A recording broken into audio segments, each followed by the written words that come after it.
बिस्मिल्लाहिर्रहमानिर्रहीम, अस्सलाम वालेकुम।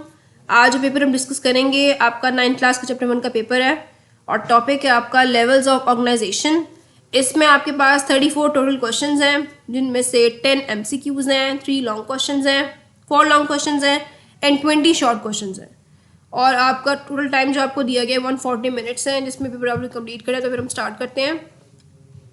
Okay, list of MCQs। पहला MCQ आपके पास है total number of elements that occur in nature. Okay, आपके पास ऑप्शंस है 90, 92, 80, 88। तो देखते हैं आपके पास कितने टोटल MCQs हैं, एलिमेंट्स हैं नेचर में। Out of the 92 kinds of elements that occur in nature 16 are called bio elements. ये आपकी बुक का टॉपिक है, सब एटॉमिक एंड एटॉमिक लेवल, उसमें आपका मेंशन किया गया है। तो राइट आंसर आपका क्या है? 92। 90, 80 और 88 आपके सारे इररेलेवेंट आंसर्स हैं। नेक्स्ट है the highest percentage of element present in human body. Nitrogen, carbon, oxygen, boron. सबसे पहले हम ये देखेंगे कि आपका कौन सा ऑप्शन बिल्कुल भी इररेलेवेंट है, जो बिल्कुल मैच नहीं हो रहा। तो नाइट्रोजन भी चाहिए होती है, कार्बन भी ऑब्वियसली चाहिए और ऑक्सीजन तो डेफिनेटली चाहिए, लेकिन बोरोन का कोई काम नहीं है हमारी बॉडी में। तो बोरोन आपके पास क्या है? इररेलेवेंट है। अब बाकी ऑप्शंस को देखते हैं। नाइट्रोजन बेसिकली चाहिए होती है आपके न्यूक्लियस में, DNA फॉर्मेशन में। कार्बन जो है आपके बॉडी में जितने कार्बोहाइड्रेट्स हैं जो कि आपकी बॉडी को एनर्जी प्रोवाइड करे, जैसे ग्लूकोज हो गया, तो कार्बन उसका मेन कंपोनेंट है। तो कार्बन तो आपकी बॉडी में डेफिनेटली है ही है। हाईएस्ट परसेंटेज किसकी है? ऑक्सीजन की। ऑक्सीजन नहीं होगी तो हम जिंदा ही नहीं रह सकते। हमारे जितने भी सेल्स हैं, टिश्यूज हैं, उन सबको प्रॉपरली वर्क करने के लिए ऑक्सीजन रिक्वायर्ड है। इसलिए आपके पास राइट ऑप्शन क्या है? ऑक्सीजन है। अगर आपकी बुक से देखें तो ये आपके पास एक ग्राफ बना हुआ है जो आपको बताता है कि ऑक्सीजन की सबसे ज़्यादा हाईएस्ट परसेंटेज है, फिर कार्बन आता है, उसके बाद हाइड्रोजन आता है। Next MCQ। Frog has 2 eyes of which has 2 eyelids, 3 eyelids, 1 eyelid और नो eyelid। जी, तो ये आपका जो MCQ है ये आपकी चैप्टर 1 में एक प्रैक्टिकल दिया हुआ है, वहाँ से आया है, जिसमें डायसेक्शन है फ्रॉग की। मे बी आपके स्कूल्स में या अकेडमीज़ में आपको करवाई जाए, और अगर आपको नहीं भी करवाई जाए तो कोई प्रॉब्लम नहीं है। पूरा प्रैक्टिकल और विद डायग्राम आपकी बुक में मेंशन है, देख सकते हैं आप, वहाँ से आप उसको पढ़ सकते हैं। तो इसका राइट आंसर जो है वो है 3 eyelids, और जो ऑप्शन यहाँ पे बिल्कुल इररेलेवेंट है वो है नो eyelid। ऐसा मुमकिन नहीं है कि उसमें कोई eyelid ना हो। तो आपकी बुक से भी देख लेते हैं ताकि आपको पता चल जाए सही तरह से।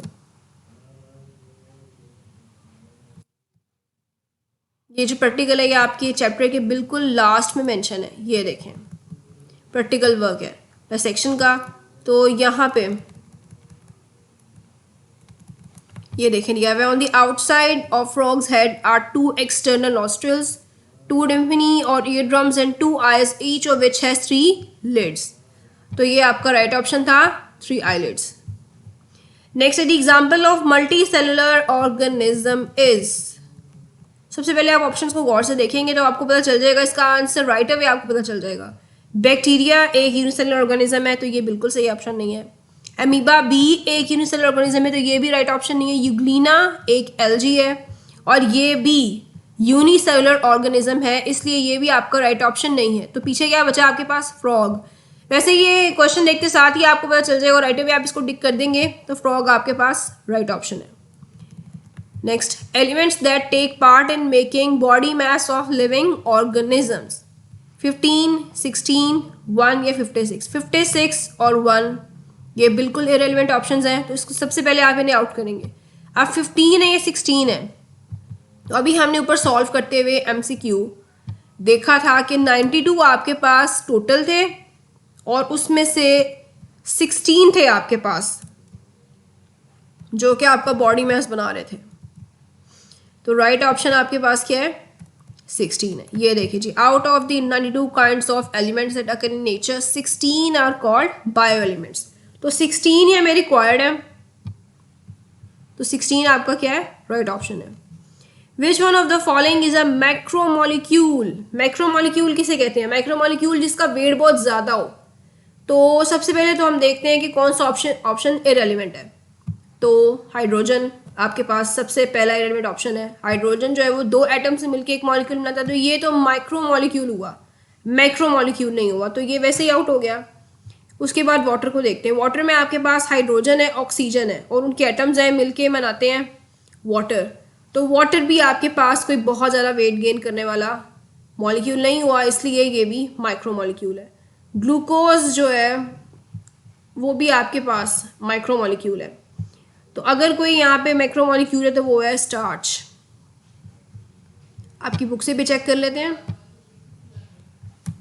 ओके, ये देखें जी, micro molecules are with low molecular weight and macro molecules are with high molecular. Example आपकी बुक में दी हुई, बुक से बाहर आपको कुछ नहीं आएगा एग्जाम में। Starch, protein and lipids. तो स्टार्च आपके पास मैक्रो मॉलिक्यूल है और यही आपका राइट ऑप्शन है। Okay, in how many groups biomolecules are derived? 2, 3, 4, 5। अभी हमने इसके ऊपर स्टडी किया है, तो इसका राइट ऑप्शन क्या है? 2।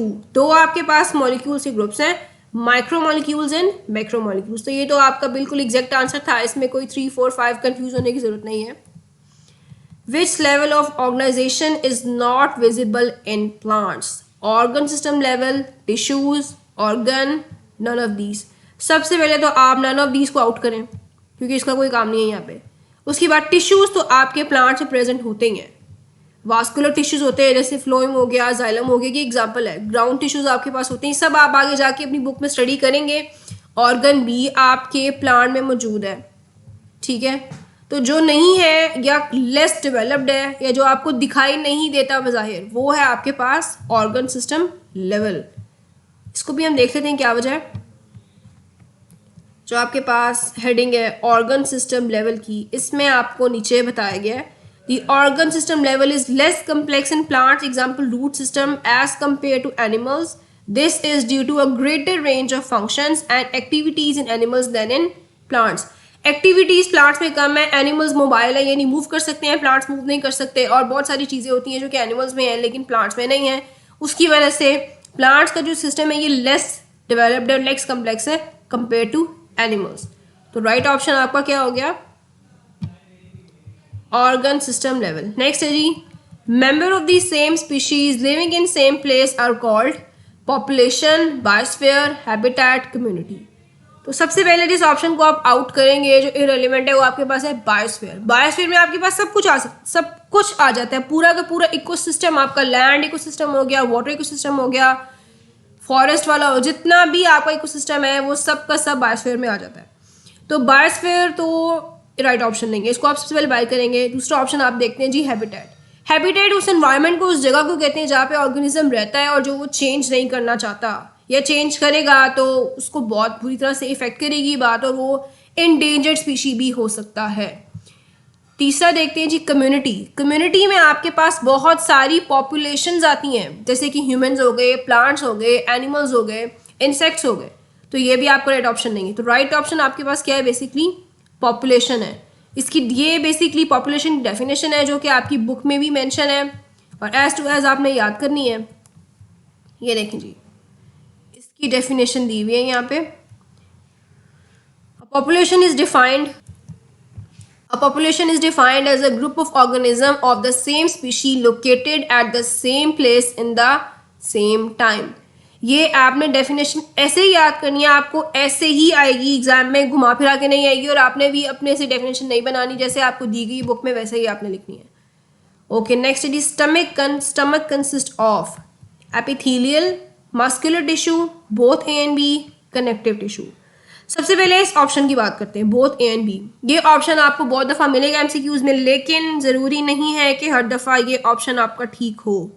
बाज़ दफ़ा both A and B option आपको कंफ्यूज करने के लिए दिया जाता है ताकि स्टूडेंट कंफ्यूज हो जाए और इसको टिक करे, उसका एमसीक्यू गलत हो जाए। तो बोथ ए एंड बी इसको हम बाद में देखेंगे। पहले देखते हैं कि ऐसा कौन सा टिश्यू जो आपके स्टमक प्रेजेंट नहीं है। जब आप अपने इस चैप्टर को स्टडी करेंगे तो आपको पता चलेगा कि स्टमक में कनेक्टिव टिश्यू नहीं प्रेजेंट। कनेक्टिव टिश्यू उस टिश्यू को कहते हैं जो ये कनेक्ट करता है या बनाता है या स्ट्रक्चर को, उसकी फॉर्मेशन में काम आता है। तो बेसिकली कनेक्टिव टिश्यू हमारे पास बॉडी में होते हैं बोन्स, कार्टिलेज, ब्लड हो गया आपके पास। तो स्टमक का इस सबसे कोई ताल्लुक नहीं है।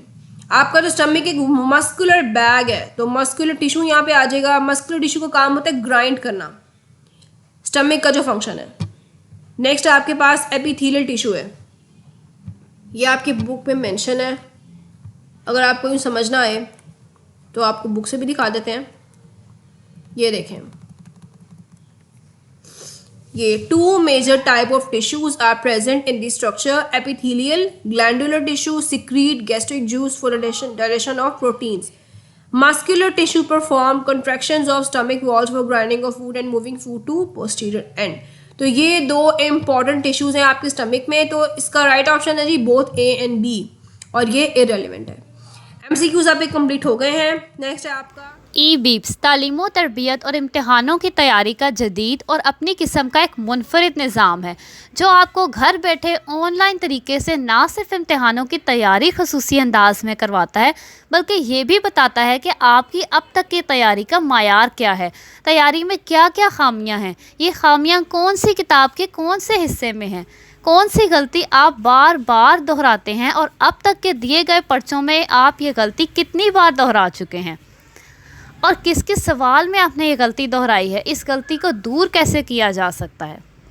इसके अलावा पर्चे हल करने की तरकीब यानी प्रेजेंटेशन में क्या क्या गलतियां बार बार दोहराते हैं और अब तक के दिए गए पर्चों में वो गलतियां कितनी बार दोहरा चुके हैं और किस किस पर्चे में आपने ये गलती दोहराई है और इस गलती को दूर कैसे किया जा सकता है।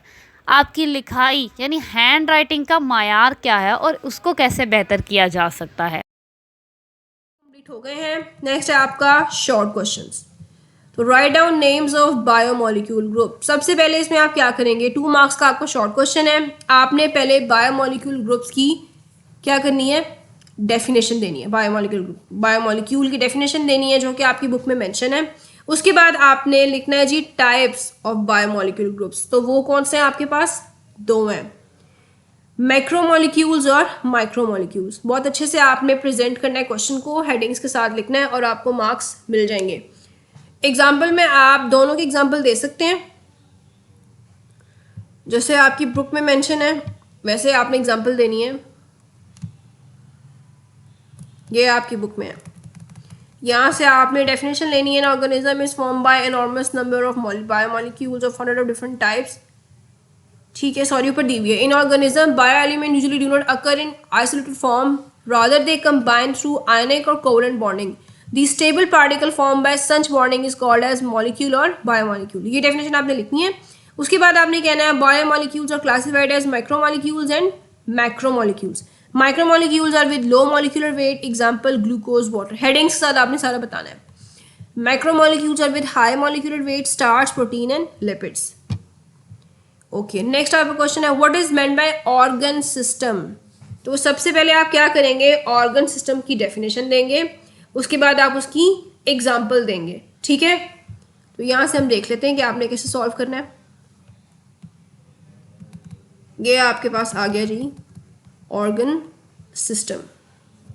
ठीक है, यहाँ पे इसकी डेफिनेशन भी दी हुई है। In higher multicellular organisms, more than one type of tissue having related functions are organized together and make a unit called a organ. Different tissues of an organ perform their specific functions and these collectively become the function of that organ. ठीक है, ये आपके पास थी organ की definition। उसके बाद आपके पास क्या आ जाता है, ये different organs performing related functions are organized together in the form of an organ system. ये इसकी एक्चुअल डेफिनेशन है कि आपने लिखनी, ऊपर वाली आपने नहीं लिखनी क्योंकि वो ऑर्गन की डेफिनेशन है, आपने ये वाली लिखनी है। उसके बाद आपने बताना है, ये एग्जाम्पल आप हेडिंग देंगे और फिर आप बताएंगे इन ये digestive system is an organ system that carries out the process of digestion. ये आपकी एग्जाम्पल हो गई। डेफिनेशन आपकी यहाँ से लेके यहाँ तक हो गई और फिर ये आपकी एग्जाम्पल हो गई digestive system. Okay, next question, define population. ये आपका ऊपर एमसीक्यू में भी आया था, तो इसमें आपने इसकी डेफिनेशन बतानी है। ठीक है, आपने एग्जैक्टली वो ही डेफिनेशन लिखनी है और उसके बाद आप एग्जाम्पल में किसी की भी बात कर सकते हैं, पॉपुलेशन में आप अपनी लिख लें। जैसे यहाँ पे एग्जांपल दी हुई है जी, human population in Pakistan in 2010 comprises of 173.5 million individuals, but that's it. इससे ज़्यादा लिखने की आपको ज़रूरत नहीं है। डेफिनेशन लिखेंगे आप पहले ऊपर से, a population is defined as a group of organization of the same species located at the same place in the same time, और उसके बाद आप एग्जाम्पल दे देंगे। नेक्स्ट क्वेश्चन बच्चे, बायोलॉजी में डायग्राम और एग्जाम्पल के बगैर आपको कभी भी मार्क्स नहीं मिलेंगे। डायग्राम की तो यहाँ ज़रूरत नहीं आई अभी तक, लेकिन शॉर्ट क्वेश्चन में जब भी आपको कोई क्वेश्चन आएगा जिसमें आपने डेफिनेशन पूछी तो डेफिनेशन के साथ एग्जाम्पल आपने मस्ट कोट करनी है, वरना आपको सिर्फ 1 नंबर मिलेगा। क्वेश्चन नंबर 4 रिपीट हुआ, इसको आपको करने की जरूरत नहीं है, आप एक दफ़ा ऊपर कर चुके हैं, आपको मार्क्स मिल जाएंगे। ओके जी, define community with its types. तो सबसे पहले आप बताएंगे, यहाँ पे कम्युनिटी की हेडिंग देंगे, उसके बाद आप उसकी डेफिनेशन बताएंगे, फिर आप लिखेंगे हेडिंग टाइप्स ऑफ कम्युनिटी, उसके बाद आप उसकी टाइप्स बताएंगे। ये नेक्स्ट लेवल जो है वही है। ओके, तो जी डेफिनेशन क्या है? अब community is an assemblage of different population interacting with one another with in the same environment. ये कम्युनिटी की डेफिनेशन है। उसके बाद आप लिखेंगे example, forest, forest is a community. फिर आप टाइप्स ऑफ कम्युनिटीज़, कम्युनिटीज़ यहाँ पे इसकी दी हुई है, कम्प्लेक्स कम्युनिटी और सिंपल कम्युनिटी। उसकी एग्जाम्पल में आप क्या लिखेंगे? फॉरेस्ट। और सिंपल कम्युनिटी एग्जाम्पल में आप क्या लिखेंगे? Foreign log with various population under it. ये आपकी बुक में जैसी एग्जाम्पल दी है आपने वैसे ही लिख देनी है वहाँ पे, या अगर आपको इससे बेटर कोई आती है तो आप वो भी लिख सकते हैं। नेक्स्ट क्वेश्चन है जी, write down scientific names of mustard plant and frog. Okay, इसमें आपने कुछ भी नहीं करना, आपने मस्टर्ड प्लांट की हेडिंग देनी है, नीचे इसका साइंटिफिक नेम लिखना है, जिस तरह आपको बुक में बताया जाएगा आगे वाले चैप्टर्स में। इटालियन में आपने लिखना है। उसके अलावा जो साइंटिफिक नेम लिखते हुए हम जो सबसे पहले वाला जो हमारे पास वर्ड होता है, जैसे मस्टर्ड प्लांट का जो फ्रॉग का जो साइंटिफिक नेम है वो राना टिग्रीना है, तो जो यहाँ पे राना होगा उसका जो आर है वो आप कैपिटल करेंगे और टिग्रीना का जो टी है वो आप स्मॉल लिखेंगे। ठीक है, तो ऐसे आपने मस्टर्ड प्लांट का भी साइंटिफिक नेम लिख देना है। जो मस्टर्ड प्लांट है उसका साइंटिफिक नेम आपके पास है ब्रासिका कैम्पेस्ट्रिस, तो ब्रासिका का जो बी है वो कैपिटल होगा और कैम्पेस्ट्रिस का जो सी है वो स्मॉल होगा। बस आपने सिर्फ और सिर्फ इन दोनों के साइंटिफिक नेम लिखने और आपको पूरे 2 मार्क्स मिल जाएंगे। कोई डिस्क्रिप्शन, कोई आपने यहाँ पे एक्सप्लेन नहीं करना, बस उनके नेम्स लिखने हैं and that's it. Next question है, what is meant by biosphere and zone of life. Okay, इस दोनों की सिर्फ आपने यहाँ पे डेफिनेशन लिखनी है, बस वही मांगी है उसने और आपको मार्क्स मिल जाएंगे। तो डेफिनेशन हम देख लेते हैं आपकी। ये दी हुई जी आपकी डेफिनेशन, छोटा सा पैराग्राफ है लेकिन आपने इसको हेडिंग बना के लिखना है, बायोस्फीयर लेवल और जोन ऑफ लाइफ, और फिर उसकी डेफिनेशन लिखनी है। ओके, नेक्स्ट है आपका क्वेश्चन है, compare cell level and tissue level. जहाँ कंपेयर वर्ड यूज़ करेगा एग्जामिनर, इसका मतलब है कि वो आपसे डिफरेंस पूछ रहा है कि दोनों में डिफरेंस क्या है। तो सेल लेवल और टिश्यू लेवल दोनों की सबसे पहले आप क्या लिखेंगे? डेफिनेशन लिखेंगे, उसके बाद आप उन दोनों की कोई भी एग्जाम्पल दे सकते हैं। तो ये आपके पास सेल लेवल आ गया और ये आपके पास आ गया टिश्यू लेवल। तो टिश्यू लेवल की डेफिनेशन ये लिखी हुई है आपके पास, tissue is a group of similar cells specialized for the performance of a common function. ठीक है, तो आप कोई भी दे दें, एनिमल टिश्यू की एग्जांपल दे दें, प्लांट टिश्यू किसी एग्जांपल भी दे दें, आप कह सकते हैं टाइप्स ऑफ प्लांट टिश्यूज़ या एग्जांपल प्लांट टिश्यूज़, आगे आप लिख दें एपिडर्मल टिश्यू, ग्राउंड टिश्यू, बस आपको मार्क्स मिल जाएंगे। और रही बात सेल की, तो ये आपके पास सेल लेवल की डेफिनेशन भी दी हुई है, यहाँ पे दी हुई है। ओके, हाँ जी, in case of prokaryotes and most protist the entire organism consist of single cell. तो यहाँ पे आप ये लिख सकते हैं और उसकी एग्जांपल में आप क्या लिख सकते हैं? एग्जांपल आप लिख दें बैक्टीरिया, बैक्टीरिया एक सिंगल सेल है, आप वहाँ पे उसकी एग्जांपल दे सकते हैं। बेसिकली सेल की डेफिनेशन क्या होती है? सेल आपके पास एक ऐसा लेवल है या आपके पास सेल वो वाली चीज़ होती है आपकी पूरी बॉडी में जो सारे के सारे फंक्शंस को परफॉर्म करे, और आपकी जो बॉडी होती है वो ट्रिलियंस ऑफ सेल्स के साथ जो है मिलके बनी हुई है। तो अगर हम यूनिसेलुलर की बात करें तो बैक्टीरिया, और अगर मल्टीसेलुलर की बात करें तो हम खुद उसकी एग्जांपल हैं। ठीक हो गया, ऐसे आपने बताना है यहाँ पे। Next question, differentiate vegetative organs from reproductive organs of plant. अच्छा, यहाँ पे प्लांट की बात की गई है। ओके, तो प्लांट के वेजिटेटिव ऑर्गन्स कौन से होते हैं? वैसे वेजिटेटिव ऑर्गन्स वो होते हैं जिनका रिप्रोडक्शन में कोई लेना देना नहीं होता, जिनका काम सिर्फ ग्रो करना है, यानी बॉडी का ग्रो कराना है। तो प्लांट में हमारे पास कौन कौन से होते हैं? प्लांट में आप एग्जांपल देंगे जी, रूट हो गया, स्टेम हो गया और लीफ हो गया। और रिप्रोडक्टिव ऑर्गन्स की बात करें प्लांट की, तो वो आपके पास है फ्लावर। नेक्स्ट क्वेश्चन है डिफरेंशिएट, वही क्वेश्चन है, रिपीट हो गया, आपको करने की जरूरत नहीं, आप एकदम ऊपर कर चुके हैं तो ठीक है। नेक्स्ट है जी, describe colonial types of cellular organization with example. Okay, सबसे पहले तो आप क्या करेंगे, यहाँ पे उस कॉलोनियल टाइप की डेफिनेशन बताएंगे कि उसकी क्या डेफिनेशन है, उसके बाद आप उसकी एग्जांपल देंगे। ये आपके पास आ गया है colonial type. In colonial type of cellular organization, many unicellular organisms live together but do not have any division of labor among them. ये आपकी definition है। Example आप क्या कहेंगे जी? Volvox is a green alga found in water that shows colonial organization. Okay, next question आपका, differentiate micromolecules and macromolecule. इसको हम ऊपर काफ़ी दफ़ा डिस्कस कर चुके हैं। तो सबसे पहले आपने इन दोनों की डेफिनेशन बतानी है और उसके बाद उसकी एग्जांपल लिखनी है। ओके जी, what is difference between organelle and a cell. तो सबसे पहले आप क्या करेंगे, ऑर्गेनेली और सेल दोनों की डेफिनेशन लिखेंगे और उसकी एग्जांपल देंगे। ऑर्गेनेली में आप कुछ भी एग्जांपल दे दें, माइटोकॉन्ड्रिया दे दें, न्यूक्लियस दे दें, जो आपको अच्छी लगती है वो दे दें। और सेल की एग्जांपल आप वही दे सकते हैं, बैक्टीरिया, एमीबा, जो सब यूनिसेलुलर हैं उनके आप एग्जांपल दे सकते हैं। नेक्स्ट क्वेश्चन है आपके पास, what is an individual. Okay, यहाँ पे आप सबसे पहले उसकी क्या बताएंगे, डेफिनेशन बताएंगे। तो हम यहाँ पे चलते हैं ऊपर इंडिविजुअल लेवल पे और देखते हैं कि आपके पास इसकी डेफिनेशन क्या है। ओके जी, different organs and organ system are organized together to form an individual organism.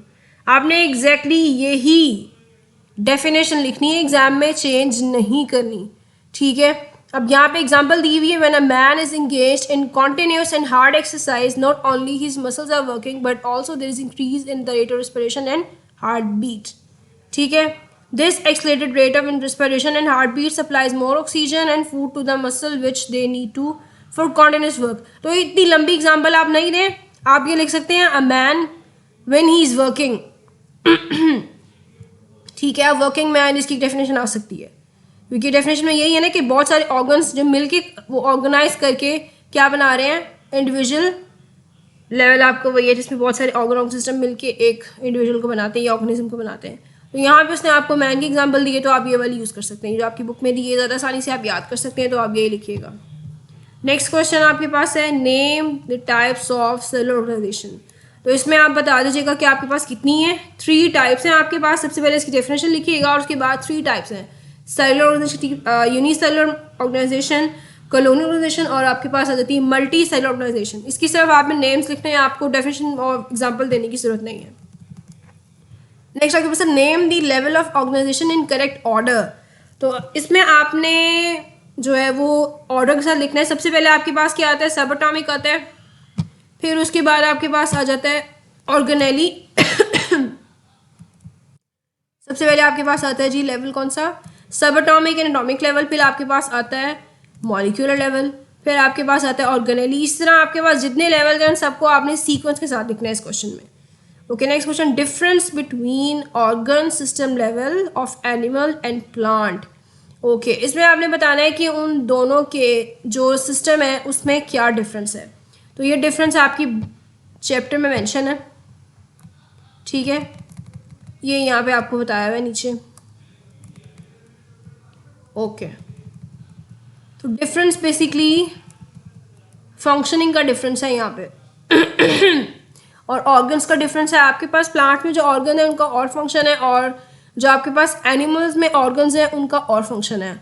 और आपने ये भी बताना है कि आपका जो प्लांट्स का सिस्टम है वो लेस कम्प्लेक्स है एनिमल से। ठीक है, नेक्स्ट आपका क्वेश्चन आ गया जी, नेम एनी 4 यूनिसेलुलर ऑर्गेनाइजेशन। तो इसमें आप जो फर्स्ट 4 हैं, सब एटॉमिक वाली, मॉलिक्यूलर वाली वो आप बता दें, इसमें 2 वो हो गई। जो सबसे ऊपर वाली आपकी हैं वही आपके पास यूनिसेलुलर वाली हैं, ये आपके पास आ गई सब एटॉमिक वाली, ठीक है, क्योंकि एटम सबके अंदर प्रेजेंट है। मॉलिक्यूलर लेवल आ गया, ये भी आपके पास सभी प्रेजेंट है। ऑर्गेनेली इन सेल लेवल आ गया, ये आप कर सकते हैं। और नेक्स्ट आपके पास क्या है टिश्यू लेवल। टिश्यू लेवल आपके पास टिश्यू लेवल आपके पास है मल्टी सेलुलर ऑर्गेनिज्म में, तो ये आप इसमें नहीं लिख सकते। आप अगर लिखना चाहें तो ये लिख सकते हैं। पॉपुलेशन लेवल सेम स्पीशीज़ में आ जाती है। जैसे आप एक ही स्पीशी की बात करें तो बैक्टीरिया की बात कर सकते हैं। बहुत सारी बैक्टीरिया की स्पीशी जो है वो एक ही जगह प्रेजेंट है, तो सब एटॉमिक मॉलिक्यूलर लेवल आपके पास हो गया।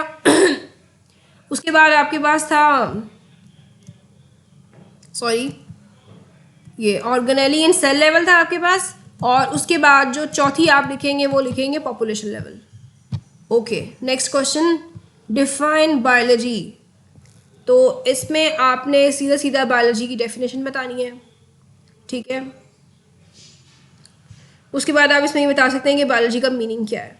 बायोस एंड लोगोस जो है उनका क्या मीनिंग है, कौन सी लैंग्वेज से वो ड्राइव हुए हैं ये वर्ड्स, तो आपको 2 मार्क्स मिल जाएंगे।